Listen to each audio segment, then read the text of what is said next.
everybody, and welcome back to Growing in the Cove. My name is Stacy and I garden in Zone 5B, Newfoundland. Today I'm going to bring you along with me while I plant up some cool flowers. This is a type of annual that's one of my favorite things to grow, and I really got inspired to grow cool flowers. And by cool flowers, generally that means they're more cool hardy, so they are more hardy to colder temperatures, whereas something like marigold, zinnias, sunflowers are tender annuals, meaning that if they are exposed to cold temperatures too early, they will just die.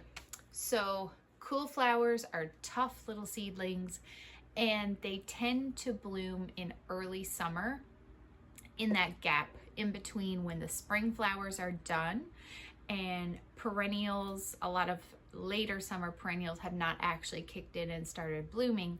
So I like that these kind of fill in that gap that we tend to have usually here in Newfoundland around early July. So my biggest inspiration for growing these types of seeds comes from this book called Cool Flowers. I bought it years ago. And it is a little bit older now, but all of the information still rings true. This is by Lisa Mason Ziegler. She's a flower farmer, and basically this is a Bible on how to grow different cool flowers, and she has a section for each flower that you can grow, how to grow it, how early to start it. And basically her whole philosophy is that you can plant these cool flowers out before your last frost. So you don't have to wait till, so for us that would be somewhere in the beginning of June, likely, could be later. But you don't have to wait till then. She says that you can actually plant them 4 to 6 weeks before your last frost. So for me, I consider that time to be around the first week of May that I could get all of these things out. So what I like is that I can start these plants early, and I can actually transplant them out into the garden early, and it will give me room for all of my warmer annuals, and I don't have all of these things under my grow lights at one time. Also, this time of year I'm itching to get seed starting, so I'm always excited to start these flowers. So some examples of some cool flowers that she lists in this book. This is not a complete list of all the cool flowers you can grow, but she lists Ammi Magus, Bachelor's Buttons, Bells of Ireland, Black-Eyed Susan, Corncockle, Bupleurum, Canterbury Bells, Dill, Dara or False Queen Anne's Lace, Feverfew, Foxglove, my favorite, Godetia, Flowering Cabbages or Flowering Kale, Larkspur, Lisianthus, Love and a Miss, Pansies, Pincushion Flower, Icelandic Poppies, Calendula, Snapdragon, Strawflower, Sweet Pea, Sweet William, White Lace Flower or Orlea, and Yarrow. But again, this isn't even all that you can grow, but there's lots of things that you can give a really early start. So if you are interested in what I'm starting from seed today, please follow along. So the first thing that I'm going to be starting from seed today are Snapdragons. Snapdragons are probably, they're in my top 2 favorite flowers, and I like to grow buckets and buckets of them every year. They're an amazing cut flower, and I grow them only for my cut flower garden.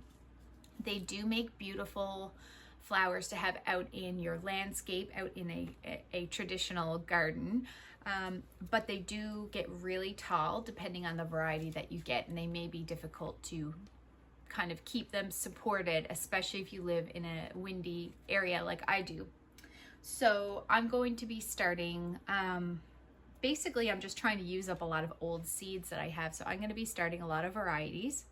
I've already filled up my tray, and I've put in these little plant tags as dividers because I want to start a lot all at once, but I want to keep the varieties separate.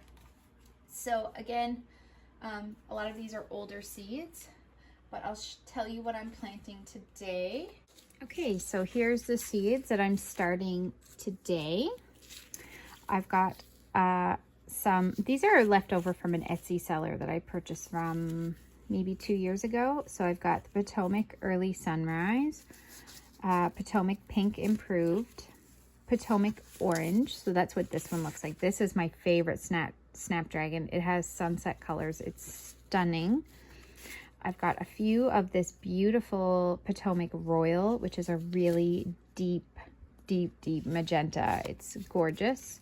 Potomac White Improved. You can't have enough white when it comes to making bouquets. Madame Butterfly Bronze with White. This is like a double frilly Snapdragon in kind of peachy colors with ivory through it. It's really pretty. Madame Butterfly Red. Again, this is that double really frilly Snapdragon, and it's in a deep red. It's gorgeous. And Potomac Lavender. This is probably my gateway drug into Snapdragons, and this is one of the first ones I grew, and I still grow it every year. It's gorgeous. So this is how tiny Snapdragon seeds are. Some people will individually place one seed on each cell in like a 72 cell tray, but I like to just broadcast the seeds all over the surface of the soil, and then once they germinate and become little established seedlings, that's when I will transplant them into those cell trays. So I've got and again, the seeds are really tiny, so this might look like not many Snapdragons, but I probably have close on 40 seeds here, and I'm hoping to get at least probably 25 to 30 plants out of this color. So I am just going to scatter, and this is so tiny that no matter how close I had the camera, you would never actually see this, but I just kind of try to scatter them all over the surface of the soil.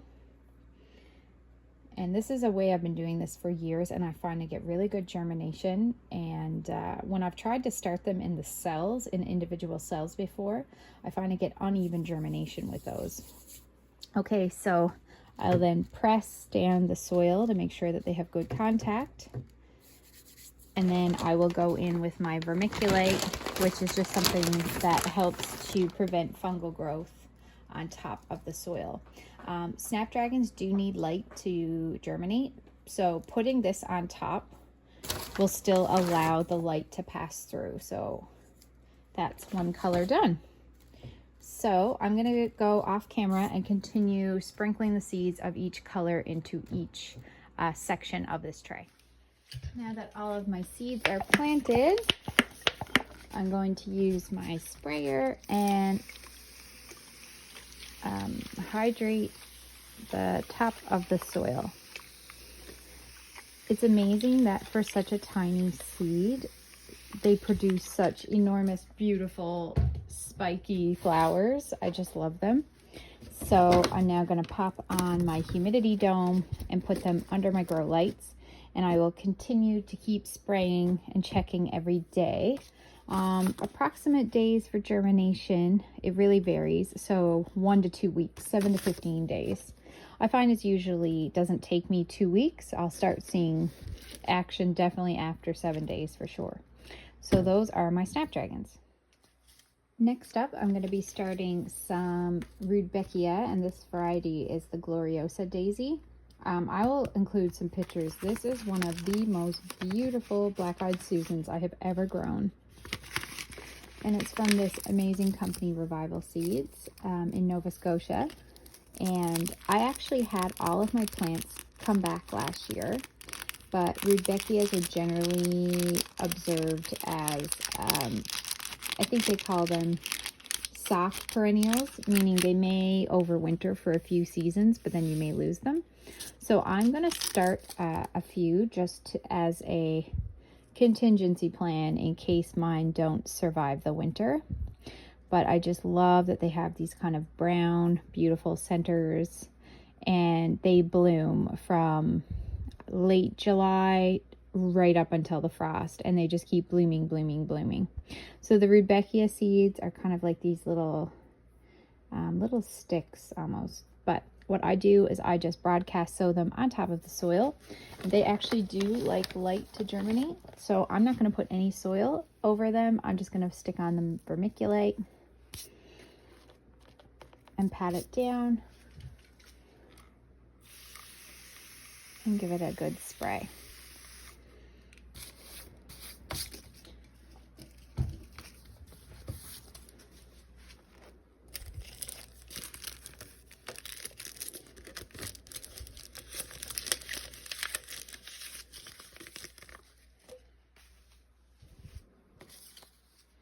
Next up, I'm going to be starting some beautiful foxgloves. These are my #1 favorite flower. And yes, they are poisonous. I would like to point out that there's a lot of flowers that are poisonous in our garden and even native plants that are all over. So I know there was a big smear campaign over foxgloves last year that I saw circulating around social media, and absolutely don't eat the flowers. Definitely don't do that. But again, there are so many toxic things in your garden, like lilies, delphinium, the list goes on. So I grow them and proceed with caution. So this is the beautiful Foxglove Alba. I actually started some of these last year and planted them out in my garden. So they're biennials, meaning they bloom in the second year. So hopefully I'll get to see what they look like this year, but they just look stunning. You can also get some foxgloves that bloom in the first year as well. Those are usually more expensive and they come as pelleted seed, but you would sow them exactly the same way that I'm sowing these now. So foxglove seeds are super tiny. They're almost like dust, but these are again sown in the same fashion. I just scatter them all over the surface, and I'm not going to cover them up. I'm just going to cover them in the vermiculite and keep misting until they germinate. And even though that looked like a pinch, that was probably like 100 seeds. I won't need that many. I'm hoping to get at least probably 30 plants to put all over my garden. So foxglove are done.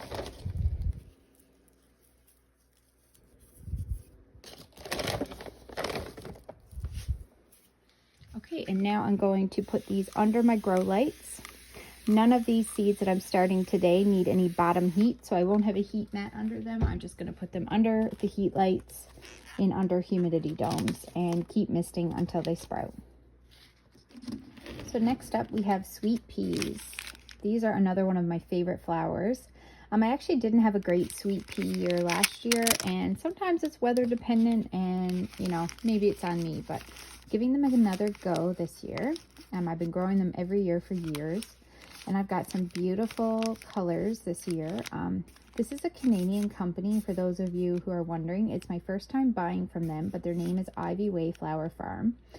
I ordered these seeds in the fall when they had their sweet pea sale, but I just checked their website a couple of days ago and they still have so many beautiful varieties available.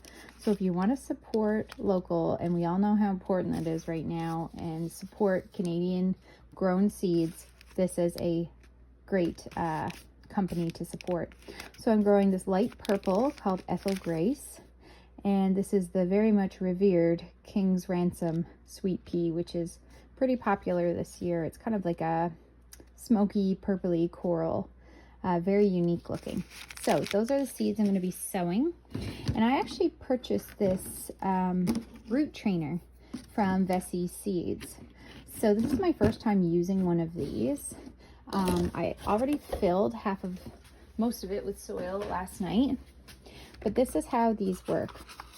So this is a root trainer, meaning when the sweet peas sprout, the roots can grow right to the bottom of these really long cells.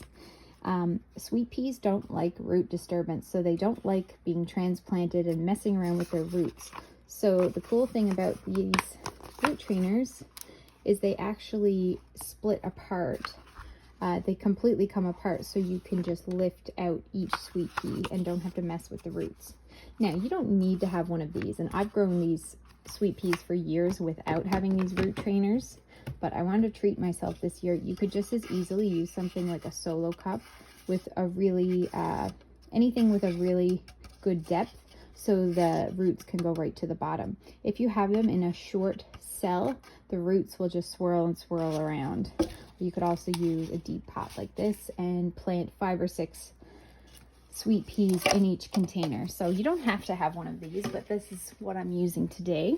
So I'll be right back when I fill this up. Okay, so I'm starting with this King's Ransom.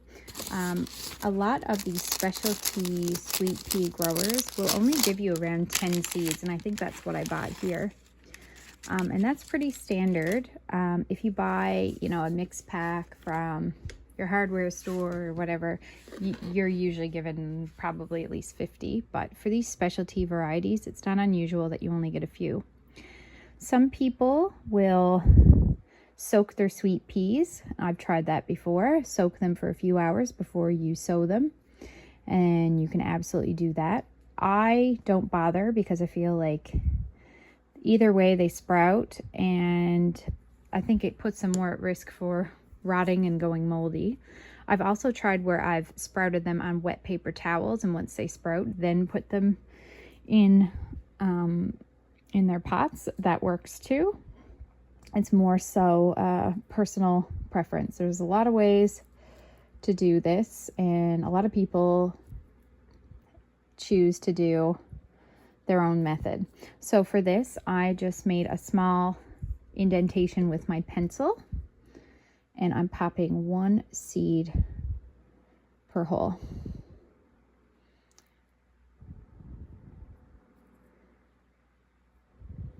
So that's 10 cells. Oh, they actually gave me 12 seeds. So maybe I'll make 1 more and I'll put 2 in there. Okay, so then I just cover over each hole.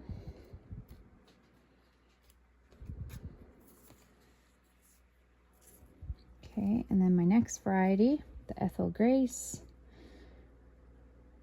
I've got 2 packages of this one. So I'm gonna sow all of the seeds into the remaining cells, and if I have too many, I'll just double up and put 2 seeds per cell.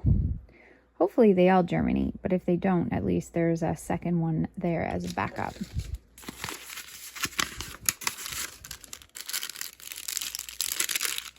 I love the look of these. These are a beautiful lavender color, and hopefully they do well. Sweet peas are so satisfying to plant. I love planting big seeds, and if you have children, you could absolutely sow these as a little project, and they're easy for kids to handle. So would highly recommend. And then once they actually get in the ground and start growing, they grow so fast. It's so fun to go out and see how quickly the plants are growing. I'm not even sure which ones I've seeded now. And if 2 plants end up growing in each cell, I won't thin them out. I'll just leave them as is and plant them as a little bundle of 2. And they will do just fine. Okay.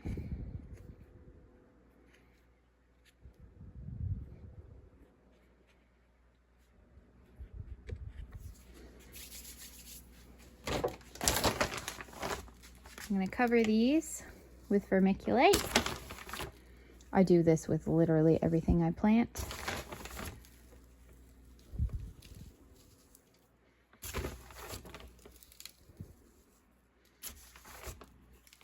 And then I'll give them a good drink.